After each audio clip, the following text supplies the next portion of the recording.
senhores telespectadores, tenho a ideia de ter dito, quando estivemos em Alveiázere, que há sempre um país que não está à nossa espera. Um país completamente desconhecido dos portugueses. Isso hoje vem-me outra vez ao espírito, porque realmente estou num lugar de uma beleza emocionante e que pouca gente conhece. Reparem, é a torrente de um rio, isto era o Rio Alges, agora chamam-lhe Ribeira de Alges, rompe aqui uma barreira rochosa com centenas de metros e vem por aqui, faz uma praia artificial, está completamente abandonado. Completamente, não posso dizer, se olharem bem para ali, veem uma corda abraçada ao ramo de um salgueiro, é o garotinho daqui, o garotinho das aldeias, e fez aquele brinquedo. Eles trepam a árvore, descem pela corda e mergulham no fundão que naquele ponto tem muitos metros.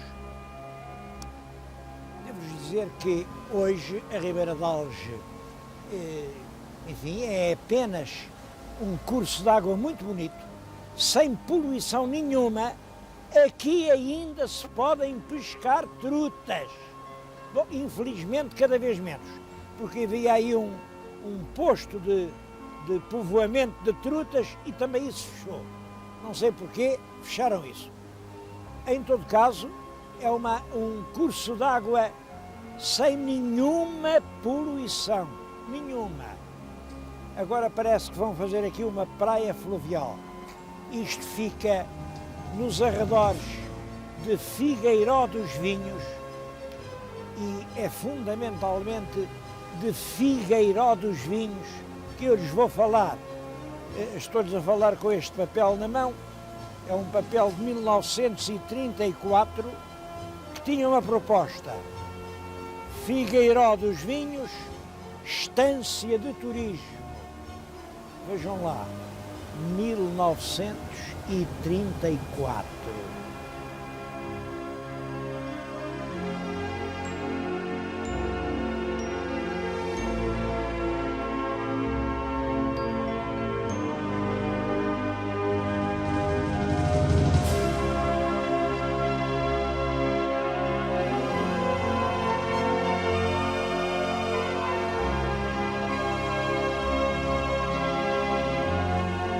Mas antes de irmos a Figueiró, gostaria que vissem comigo um estranho monumento.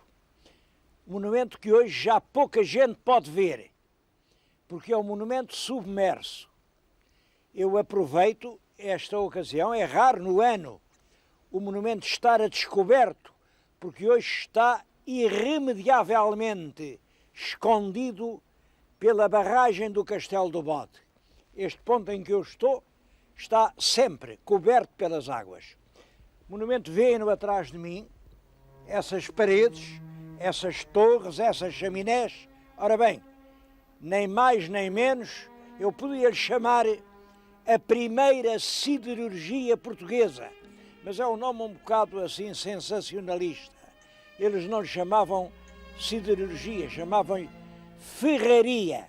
Era a ferraria da Foz do Alges, aquele mesmo rio onde há pouco estivemos, continua, chegava aqui, mas aqui perto das margens, perto do sítio onde o Alges vai desembocar no Zézere, os taludes da montanha eram de minério de ferro.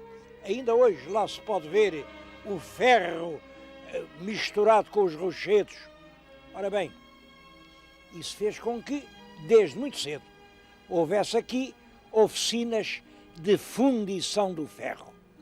Não sei a rigor a história dessas oficinas, mas sei que no século XIX quem as dirigiu, quem as organizou, foi um grande vulto do mundo português, um grande brasileiro, José Bonifácio de Andrada e Silva. José Bonifácio, como sabem, é considerado o patriarca da independência brasileira. José Bonifácio nasceu do Brasil, Zé Bonifácio vem estudar para Coimbra, Zé Bonifácio anda por essa Europa e torna-se um dos maiores sábios do seu tempo e é nomeado aqui lente de uma cadeira com um nome esquisito, com um nome que, quando as pessoas ouviam dizer, lente de quê? Mas o que é que isso quer dizer? Bom, imaginem, era lente de metalurgia, metalurgia dos metais. Foi ele quem aproveitou este espaço privilegiado, foi ele quem não criou de novo, porque ela era muito antiga, mas quem organiza em termos modernos uma grande fundição de ferro, e foram daqui que saíram, acabados, magníficos, os canhões que equiparam o exército português na primeira metade do século XIX. Olhem, os canhões com que nós entramos na Guerra Peninsular e que apontámos aos exércitos de Napoleão eram canhões fundidos aqui na Foz do Alge com ferro arrancado das entranhas destes montes.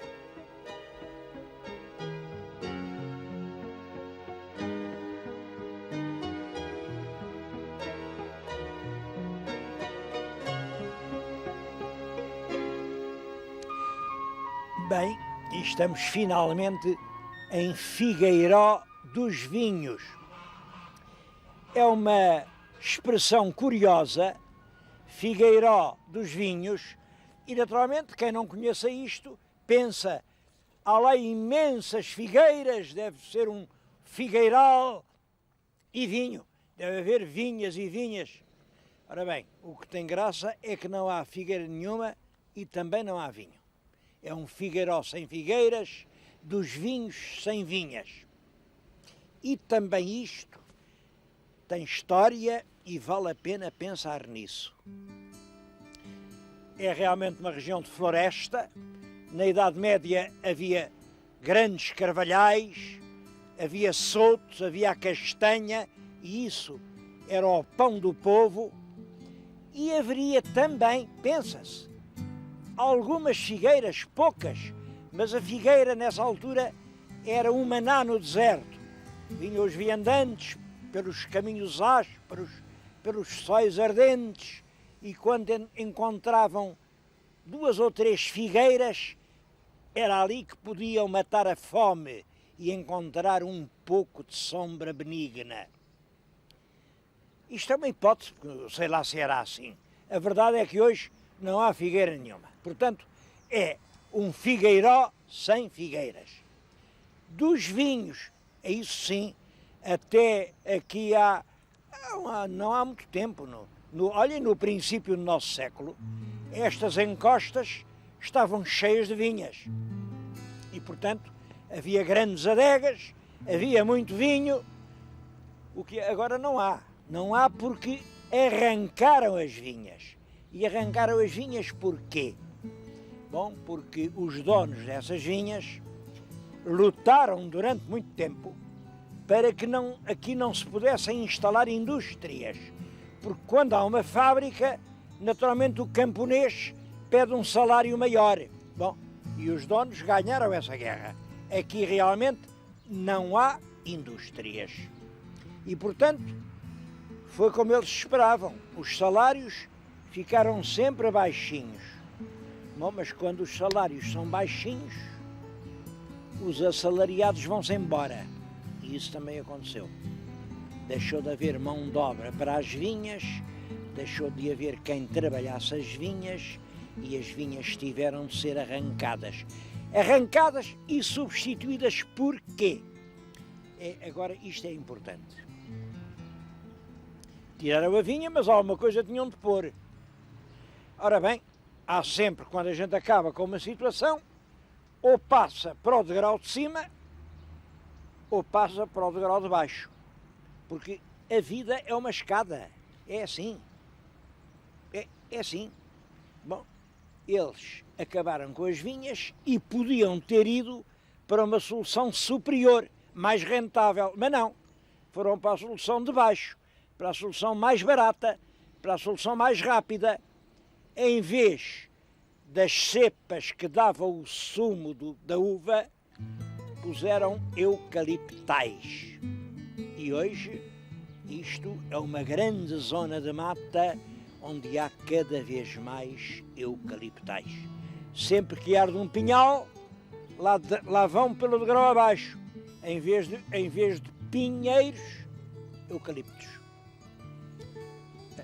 Isso é claro que empobreceu a terra, a população diminuiu e isto ainda é uma região muitíssimo bonita, onde realmente a vila vale a pena uma visita. Eu estou-lhes a falar agora aqui no jardim. Este jardim foi feito, tem ali uma placa, em 1930. Isto era um chaparro de sol estéril, chamavam-lhe o campanário, porque havia aqui uns adros por onde se subia até às igrejas, diziam-se aqui umas missas campais, não prestava para nada.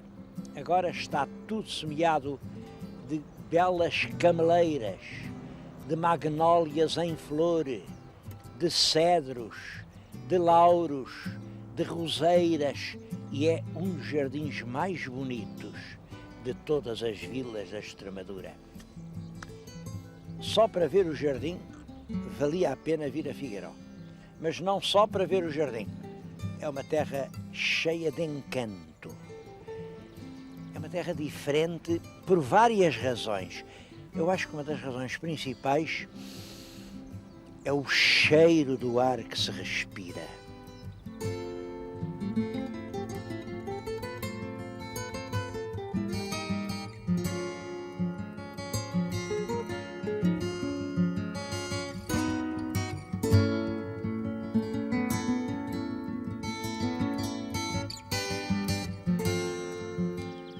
Claro que Figueiró tem imensas pequenas histórias. Eu vou lembrar uma. Estou aqui no Largo da Fonte das Freiras. Se repararem bem, nas minhas costas há uma fonte. É a Fonte das Freiras. Chama-se Fonte das Freiras porque aquela casa que está em frente era um convento de freiras, freiras franciscanas. Chamava-se o convento de Nossa Senhora da Consolação. E também tem uma história engraçada. Quando os primeiros jesuítas vieram para Portugal, faziam missões, andavam de terra em terra e nas igrejas faziam os grandes sermões a dizer: ó almas pecadoras, reparai nas vossas consciências, nas chamas do inferno. A verdade é que esses discursos emocionavam muito as pessoas. E depois de passar aqui uma missão de franciscanos, houve 9 mulheres de Figueiró que disseram: efetivamente, esta vida é um inferno, a gente quer sair deste mundo, queremos nos entregar todas à piedade de Deus, e vieram para aqui, fizeram pouco mais do que covas de terra, começaram ali a viver, foram à igreja, diante de todo o público, com a população a chorar, elas disseram que largavam o mundo, se entregavam a Deus. Bom, e assim nasceu este convento. É claro que este já não é bem isso, porque, entretanto, uma outra senhora aqui de perto, que tinha uma grande fortuna, também se meteu a freira, e foi com o dinheiro dela que puderam fazer esta casa que ainda hoje veem. Aliás, a casa foi feita pelas próprias freiras. Elas andavam à cabeça com os baldes da cal e do barro e com as pedras. Foram elas que serviram de pedreiras. Bom, isso granjeou-lhes uma grande admiração aqui na vila, porque de facto eram pessoas que, antes de serem freiras, não estavam habituadas a esse trabalho. Mas eu contei isto foi para falar num outro caso, de uma freira que aqui houve. Era uma mulher daqui, Antónia da Trindade. Bom, a Antónia gostava imenso de estudar, queria aprender. E como é que havia de ser? Para estudar só na universidade. Bom, mas na universidade, no tempo dela, só se matriculavam homens. Bom, a nossa Antónia isto é extraordinário. A nossa Antónia não tem medo. Arranja trajes de estudante, penteia-se como um homem, deve ter feito a barba para parecer rapaz e, feita caloiro, vai a Coimbra, consegue matricular-se e andou nas aulas, era muito boa estudante. Bom, sempre a fazer de rapaz. Só que, num certo dia, diz que ela ia atravessar a ponte sobre o Mondego, ia atravessar e, naturalmente, lá se distraiu de que era rapaz, lá deve ter feito algum meneio, e estão a ver aquela malta de Coimbra, aqueles estudantões, cheirou-lhe a mulher, caem todos de cima dela, a pobre rapariga fugiu e veio se meter neste convento. Para ninguém saber que ela era o estudante António da Trindade, mudou o nome para Beatriz da Cruz. A Soror Beatriz da Cruz acabou a sua vida aqui neste convento.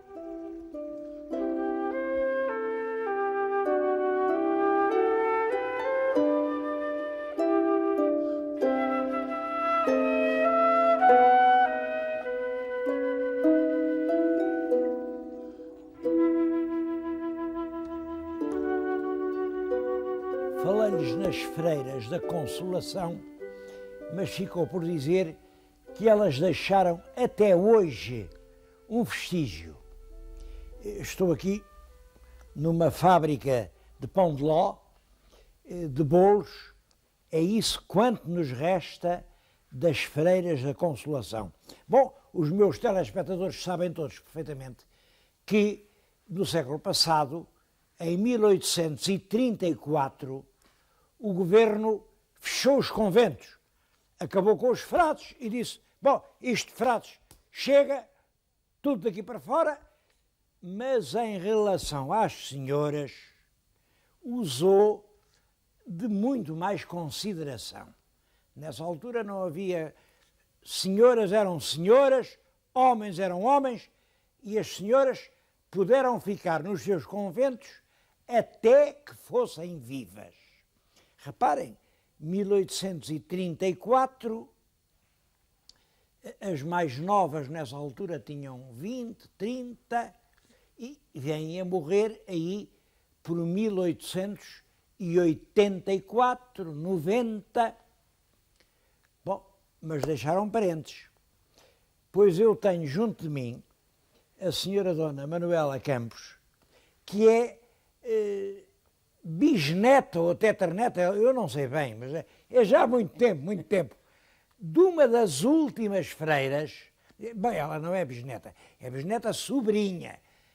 As freiras tinham irmãos, claro, as freiras não tinham filhos, pelo menos é isso que a gente diz, mas tinham sobrinhos. E a Dona Manuela Campos herdou os segredos das freiras da Consolação. É espantoso vir aqui, a Figueiró dos Vinhos, e encontrar esses segredos. Alguns deles, segredos verdadeiramente fascinantes. Isto é o pão de ló, estão a vê-lo? É o pão de ló de Figueiró. Este pão de ló é diferente dos outros todos. Diferente porquê? Está aqui uma fatia, diferente porque podem passar 2 meses e o pão de ló continua a ser fresco e a poder comer-se. Isto era muito importante numa terra de imigrantes, porque embalavam caixas e caixas com pães de lós iguais a estes, iam chegar ao Brasil e eram saboreados. Estes pães eu acho que não eram comidos, eram comungados. Bom, isso há pouco tempo, agora na Guerra da África, os homens que estavam na Guiné, os homens que estavam em Angola e que eram daqui, pediam um pão de ló destes e sentiam toda a doçura do paladar da sua terra. Ainda hoje, são portugueses espalhados pelo mundo que, quando chega a Páscoa, quando chega o Natal, pedem um pão de ló. Têm a certeza que ele vai chegar lá. exatamente com o mesmo sabor em que foi feito aqui. Eu não estou a fazer reclame, mas para quem me está a ouvir longe de Portugal, olhem para esta senhora, escrevam-lhe, é a senhora Dona Manuela Campos. Basta escreverem, Manuela Campos, Figueiró dos Vinhos, faz favor, manda um pão de ló. Bom, naturalmente ela pede quanto ela custa, agora não sei quanto é, mas isto é uma espécie de comunhão de Portugal em todo o mundo. E não é só o pão de ló. Tenho aqui uma série de os bolos das freiras. Acho particularmente importante este que tenho aqui. Isto é a castanha. Antigamente, estas serras, não julguem que tinham eucaliptos. Não. Tinham grandes sotos de castaceiras que davam a castanha.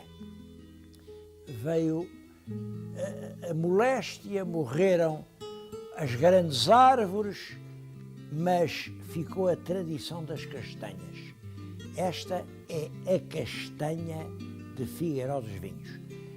Eu provei-a e posso-lhes garantir que é um dos mais belos doces que há em Portugal.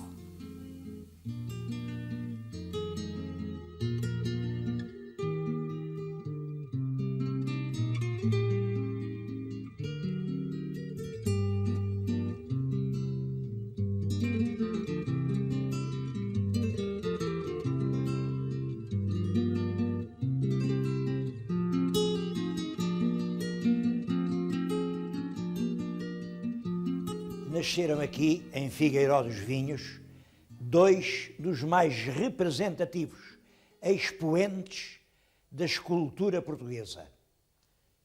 Os Simões de Almeida, tio e sobrinho. Ambos nasceram aqui, ambos ficaram muito ligados a esta terra e ambos lhe legaram duas obras que para eles eram obras prediletas. O Simões de Almeida, tio, ofereceu a Figueiró esta estátua de Camões. É muito pouco conhecida porque ela está aqui em Figueiró, está aqui arrecadada e todavia é uma das mais belas estátuas do maior poeta português que eu conheço. Reparem, é já um homem de meia idade. Camões morreu com 55 anos, portanto, é na última fase da vida, é já o Camões desesperado, é o homem que já escreveu a canção 10ª, a canção autobiográfica, canção em que ele conta todos os dramas que sobre ele caíram. É esse homem desesperado, amargurado, que este mármore magnífico nos representa.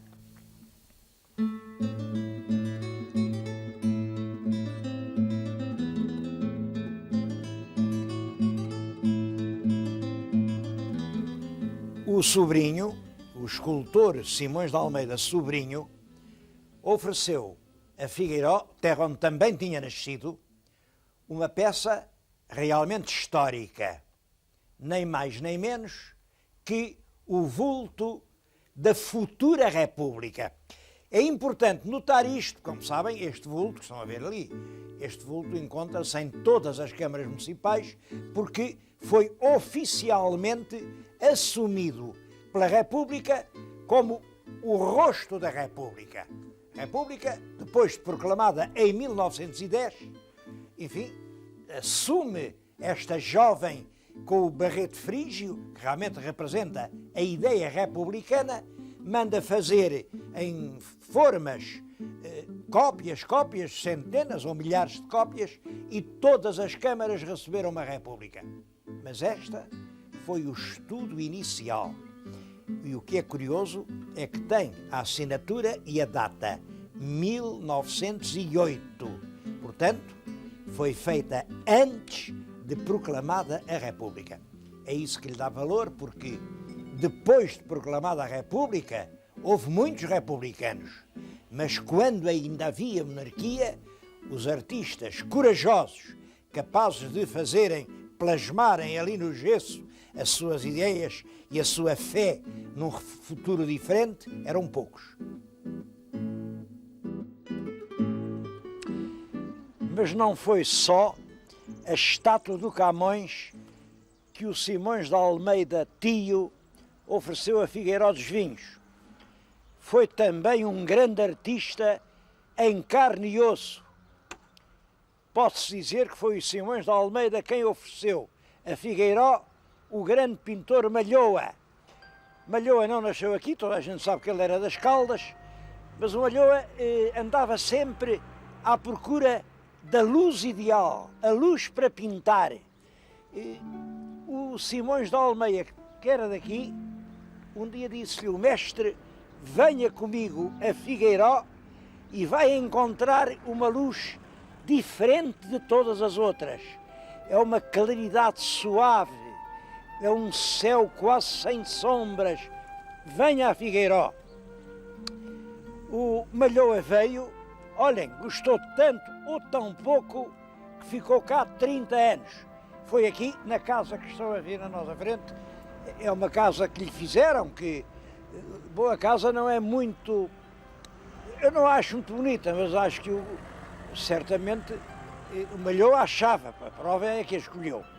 Aqui viveu, aqui pintou as mais belas das suas obras. É claro, como sabem, o Malhoa já morreu há 30 e tal anos, e de há 30 e tal anos para cá não se faz nada na casa. Ela está hoje um bocado escalavrada, está mesmo a precisar de obras. Eu sei que há um projeto que pediram a intervenção do PIDAC, está-se à espera do que o PIDAC diga, e realmente seria uma grande injustiça à memória de Malhoa se essa casa não fosse restaurada. É certo que já levaram lá de dentro, enfim, tudo o que ele pintou. De qualquer maneira, este foi o seu ninho. Ele até lhe chamava o casulo. O casulo. O casulo de Malhoa é um monumento que nós devemos manter em homenagem ao grande pintor.